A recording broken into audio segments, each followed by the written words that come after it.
Bonjour à tous et bienvenue dans ce nouveau podcast Swim Talk, le podcast entièrement dédié à la natation française et à tous les passionnés de natation. Aujourd'hui, on reçoit une invitée spéciale, Caroline Jouisse. Bonjour Caroline. Ça va? Ça va et toi? Nickel. Nickel. Alors Caroline, on va revenir un peu sur ton parcours qui est assez incroyable. Tu fais 8e aux Jeux de Paris cet été. Tu as fait un titre au championnat d'Europe en 2022. C'est ça. Podium aussi en 2016, il me semble. Ouais. Donc voilà. J'ai appris ma bio, c'est bien. C'est ça. Donc tu fais de l'eau libre, c'est un sport qui n'est pas très connu. Qu'est-ce qui t'a donné envie un peu de faire de la natation en eau libre? Alors j'ai essayé en 2012, ça a été ma première compète et j'ai essayé par hasard en fait. Mon coach trouvait que j'avais un profil bien pour le demi-fond, donc on a essayé.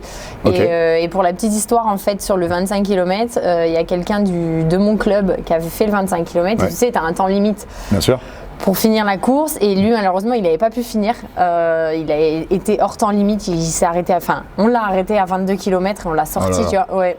Okay. Cher. Et du coup, voilà, moi, sur un coup de tête, entre guillemets, une discussion avec mon coach, j'ai dit, vas-y, moi je fais le 25 km et j'irai au bout. Donc du coup, voilà, j'ai fait 2012, j'ai fait mes premiers championnats de France et pas le 25 km parce que c'était l'année du bac, donc ça tombait pas bien.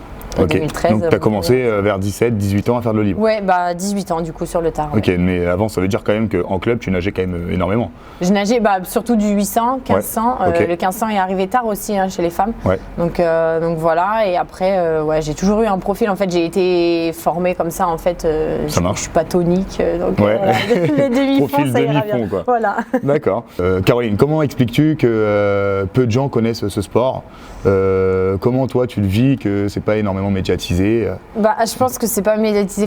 Dans tout, au niveau de la fédération, au niveau de l'Euro aquatique, de la World aquatique, je pense qu'ils sont surtout centralisés sur la natation et les autres disciplines en fait un peu moins. Bien sûr. Donc de par ça, je pense que déjà c'est un problème entre guillemets et ça nous met pas en valeur, mais c'est pareil pour le plongeon, water polo ou la natte artistique. Et je pense que malgré tout, c'est un sport un peu nature, donc les gens s'y mettent de plus en plus en fait, tu vois, il y a eu un essor pour la course à pied, c'est un peu pareil pour l'eau libre, ça fait quelques années que les gens l'été, tu vois, ils veulent se rapprocher de la nature, ils sont dans cette démarche là, donc petit à petit on commence à apprendre. Tu vois justement il y en a plein là qui nous écoutent et il y en a pas forcément, il y en a qui connaissent l'eau libre, il y en a qui connaissent pas et est-ce que tu peux nous rappeler un peu les règles? Je sais qu'il y a des bouées, il faut passer à côté des bouées, faut pas rater la bouée parce que sinon on a des pénalités je crois. C'est ça. Et, en fait ça nous intéresse. Donc l'eau libre t'es tout le temps en milieu naturel, donc mer, lac, rivière, océan, voilà, peu importe, mais en milieu naturel. Les distances c'est 5-10, avant il y avait le 25, maintenant ça n'existe plus. Ça a été retiré des championnats d'Europe l'année dernière. Donc, ça doit t'énerver un peu. 2024, non, ça va, je le vis très bien. Okay. Et les derniers championnats du monde, c'était 2022. Ouais. Et en fait, c'est soit des traversées, donc une traversée, c'est d'un point A à un point B, et soit des boucles, un système de boucles. Souvent, maintenant, c'est pour le 10 km, il y a 6 boucles de 1666. Okay. Et ouais, comme tu disais, départ plongé, mais c'est pas comme en natation, le départ plongé, il sert à rien. Et tu tournes, en fait, tu as 4 bouées. Souvent, tu en auras 2 directionnels sur les longues lignes droites et il faut toujours passer la bouée, sinon t'as pas des pénalités mais tu dois revenir en arrière et repasser la bouée en fait. Ok, d'accord. Et ça va parce que quand on voit le démarrage d'une course en eau libre, vous êtes beaucoup. Ouais. Et toi, ça te fait quoi? Tu préfères être où dans la course? Alors moi, ma course est construite en fait où je suis plutôt au fond au début et petit à petit en fait je remonte. Ouais. Je viens aussi du 25 km, donc au 25 km c'est tranquille. Bien sûr, au début, tu ne donnes pas trop de coups, t'es pas beaucoup à nager, donc moi j'aime bien être en paix on va dire. Donc c'est vrai que là récemment j'ai fait un 5 km, c'est la guerre le 5 km. Je l'évite en général parce que me prendre des coups dans tous les sens, j'aime pas ça. Que tu dis de prendre des coups, il y en a ils te tirent le pied, il y en a, il y en a vraiment ils te tirent le pied. T'as une anecdote comme ça à nous raconter? Non, pas spécialement, mais tu donnes des coups, t'en prends, t'en donnes, c'est la règle. On peut dire que c'est un sport violent en fait, le libre. Violent, si. Si, un peu quand même. Et pourquoi vous avez des numéros sur le corps du coup? Les numéros ils correspondent à quoi? Les tatous qu'on a, donc c'est pour. Donc en fait, t'as ta combi qui va jusqu'aux chevilles, c'est pas la même combi que la natation qui s'arrête au-dessus des genoux. Okay. Et les tatous, en fait, chaque nageur, t'as la start list et chaque nageur a un numéro qui est attribué de façon aléatoire avant la course. C'est un numéro aléatoire, c'est pas un numéro en fonction du nombre de candidats? Non, c'est pas en fonction du nombre de candidats, c'est pas en fonction de ton classement mondial, c'est vraiment aléatoire. aléatoire. La veille de la course, ils piochent et voilà. Et j'imagine que tu dois galérer à le retirer, ce tatouage. Ouais. Bah, tu sais, c'est un peu comme les tatous Malabar. Oui, je vois très bien. Ça colle, voilà. En fait, j'ai fait un aquathlon l'année dernière. Donc moi, je suis issu du sprint en natation, donc vraiment, je suis nul. Et du coup, justement, c'était 800 mètres de natation et 2 km de course à pied. Et ça, c'était à faire 2 fois. Enfin, il y avait série, demi-finale et finale. Moi, je me suis arrêté à la demi-finale, mais bon, j'étais au bout de ma vie. Et pour enlever les tatouages, c'est vrai que j'ai gratté pendant. Non, soit tu frottes et tu y arrives pas mal, soit tu mets du scotch mais bon, c'est pas bon pour la peau. Alors, du coup, on en a parlé tout à l'heure. Tu as un parcours assez impressionnant en eau libre. Est-ce que tu peux nous dire ta meilleure expérience, la meilleure compétition que tu as faite? Meilleur souvenir, on va dire, c'est les Euros en 2016. C'était où déjà? C'était à Hoorn, aux Pays-Bas. Ok. Et en fait, fallait faire dans les 3 premières françaises pour se qualifier au championnat d'Europe. D'accord. J'étais 4e jusqu'à un tour de la fin et je passe une fille dans le dernier tour, donc je me qualifie tout juste en fait au championnat d'Europe. Ouais. T'es premier au championnat d'Europe. Non, je suis 3e au championnat d'Europe. Mais du coup, j'étais 3e au championnat de France, donc on comptait pas trop sur moi en fait. Enfin, je suis la dernière française qui se suis qualifiée. En fait, je double la fille. Surprise, quoi, je double la fille dans le dernier tour, donc c'était pas couru d'avance que je me qualifie aux Euros. Et aux Euros derrière, je fais 3e. Donc excellent. Super. Et en fait, mon coach n'était pas là parce que je m'étais qualifiée en tant que 3e française, donc j'étais pas prioritaire, on va dire. C'était ma première équipe de France, donc même si c'était les Pays-Bas, mes parents sont pas venus et tout. Donc vraiment, j'étais toute seule et ça m'a donné la rage parce que j'étais dégoûtée que mon coach vienne pas, j'étais dégoûtée qu'il n'y ait pas ma famille. Donc ça m'a aidée aussi et du coup c'est mon meilleur souvenir parce que c'est quoi la sensation que tu as eue quand tu as touché la plaque et que tu as vu en fait que tu étais 3e? C'est un peu, tu vois, notre sport ça se finit quand même si c'est des distances longues, ça se finit souvent en sprint et là pour le coup ça s'est terminé au sprint et on est les 3, on n'est pas beaucoup, je crois qu'on est même 5 à être quasiment ensemble. Donc tu sais pas toujours, des fois tu touches et tu... C'était en 25 km là? Ouais, c'était 25 km. Ça se fait en combien de temps à peu près 25 km? Pour les femmes c'est 5h30 en gros. 5h30 dans l'eau. Et du coup tu bois, tu as des ravitaillements, c'est ça? Tu as des ravitaux, c'est ça. Donc, tu peux manger les cannes à pêche là. Et au bout tu as un porte-bidon en fait. Et tu mets des verres et tu mets ce que tu veux dedans. Après, je sais qu'il y a des gens qui prennent du solide, moi je peux pas.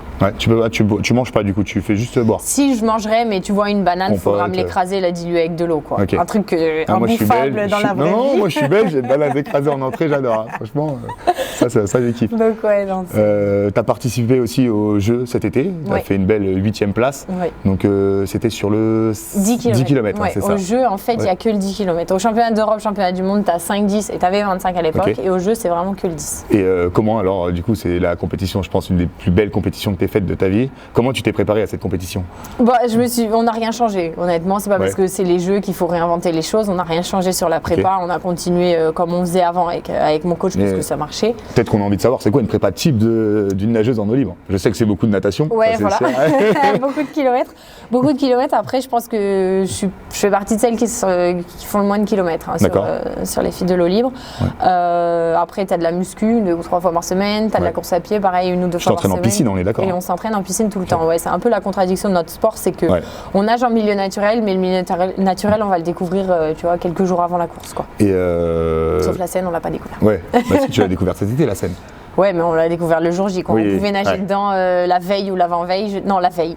La veille, on pouvait y aller.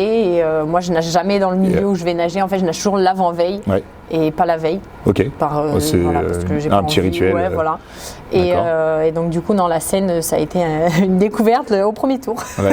Mais du coup, tu as dû échanger avec d'autres nageurs et tout. Comment ils ont perçu le fait de nager dans la Seine? Alors, quand tu échanges après avec eux, il y en a beaucoup qui... déjà avant, il y a eu beaucoup de bruit dessus, on va pas se mentir. Avec le film même, dans la scène là, qui est sorti. Que je n'ai pas regardé. Tu n'as pas mais moi non plus. Mais je crois que c'était un requin, c'est ça? Un requin, un ou plusieurs. Et du coup, ça a fait du bruit. Non, ça a fait du bruit. Je crois pas qu'il y en ait beaucoup qui regardaient de ceux qui nageaient dans la Seine. Mais de ceux qui ont nagé dedans, en fait, si tu échangeais avec eux après, ça allait, tu vois. Mais c'est vrai qu'avant, il y en a pas mal qui étaient quand même réticents. Après, il y a quand même eu pas mal de courants. Enfin, c'était dur. C'était à 312 mètres cubes secondes. Donc, je sais pas s'il y en a qui se rendent compte quand on parle, mais c'est énorme. C'est hyper rapide. Tu as vu des choses dans la Seine? Tu avais des lunettes? Oui, j'avais des lunettes. Pas des lunettes. Non, mais du coup, tu voyais quoi? Non, tu vois rien. Mais c'est pas parce que c'est la Seine que tu vois rien. Enfin, je veux dire, il y a plein d'endroits au Portugal, il y a une Coupe du Monde chaque année. Tu as bu la tasse? J'ai bu la tasse, et je suis pas tombée malade. Il y en a qui ont vomi, j'ai vu qu'il y en a qui avaient vomi. Ouais, mais il y en a eu 2. Il y en a eu deux sur. Je sais pas si c'est lié à ça. Vraiment, ça peut être le stress, ça peut être plein d'autres choses. Ça peut être le stress, ça peut être l'alcool juste après la course. Oui. Non, mais l'alcool. Comment ça, l'alcool? Non, mais voilà. Donc, non, il y en a eu que 2 et c'est pas beaucoup. 2 sur 50, ça reste pas beaucoup. Bien sûr. Et c'est quoi, qu'est-ce que tu gardes en tête de ces JO? C'est un peu paradoxal, on va dire, parce que c'est la plus grosse compète, c'est ce que tout sportif veut, en fait, parce que les Jeux, c'est tous les 4 ans, voilà.